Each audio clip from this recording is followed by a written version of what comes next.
करूँगा। मेरे साला साहब ऑन साहब, मेरे घर पे जो मेरी माँ को ब्लड प्रेशर की दवाई लगी है ना, वो आप लोगों की वजह से लगी है।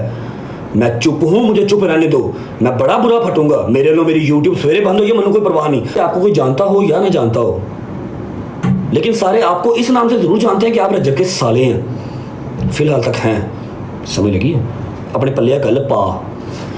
मेरी माँ को कुछ हुआ तो तुझे छोड़ूंगा नहीं। रजब भट्ट ऑन शेख पर फट पड़ा। कहते हैं कि अगर तुझे माफ़ नहीं करना था बहन के साथ बेवफाई करने पर, तो इतने महंगे महंगे तोहफे मेरे हाथ से क्यों बटोरे?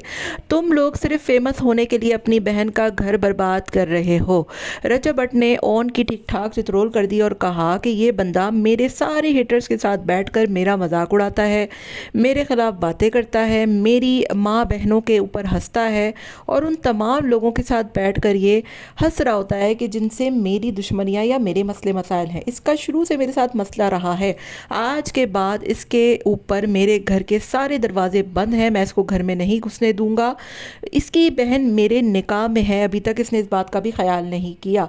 अगर ओन शेख को कोई जानता है तो वो उसके अपने बाप से नहीं बल्कि इस बात से कि वो रजब भट्ट का साला है। रजब भट्ट ने ओन शेख की ठीक ठाक चित्रोल की है और मैं शुरू दिन से एक बात की मैंने हमेशा हिमायत की है कि रजब से लाख इख्तलाफ हो, उसमें लाख बुराइयां हों, लेकिन ओन शेख भी बिल्कुल ठीक बंदा नहीं है। ओन शेख ने हमेशा रजब भट्ट का नाम इस्तेमाल करके फेम लिया और रजब भट्ट के ख़िलाफ़ ही यहाँ पर बैठकर भौंकता रहता है। ओन शेख को ये तो सोचना चाहिए एटलीस्ट कि उसकी बहन रजब भट्ट के निकाह में है, रजब भट्ट की बीवी है, लेकिन इसके बावजूद इस बंदे ने हमेशा अपनी बहन, अपने बहनोई का मजाक बनाया और उसके घर को बर्बाद करने में कोई कसर नहीं छोड़ी। जब एक आदमी फेम के लिए, पैसों के लिए इतना गिर जाएगा कि वो अपने बहनोई का ही मजाक उड़ाना शुरू कर दे, उनके हेटर्स के साथ बैठ जाए, तो फिर आपको कोई वजह बचती है इस घर को बचाने में?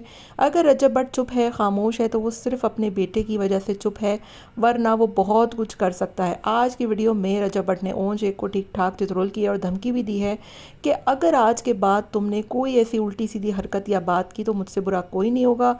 मैं ऐसा फटूंगा कि फिर मैं ये भी ख्याल नहीं करूँगा कि मेरा कोई यूट्यूब चैनल है। मेरे पास बहुत सी ऐसी चीज़ें हैं कि तुम लोगों के क्या गुनाह हैं, क्या गलतियाँ हैं, लेकिन मैं अभी फ़िलहाल ये सब चीज़ें सोशल मीडिया पे नहीं लाना चाहता, क्योंकि मैं बात को मज़ीद बिगाड़ना नहीं चाहता हूँ। मेरे दोस्तों ने आकर इसको समझाया, मेरी माँ ने इसको समझाया, मेरी बहन ने इसको समझाया, लेकिन इस बंदे की आंखों पर फेमस होने और पैसों की पट्टी बंध गई है, जिसकी वजह से इसको कुछ भी दिखाई नहीं देता है।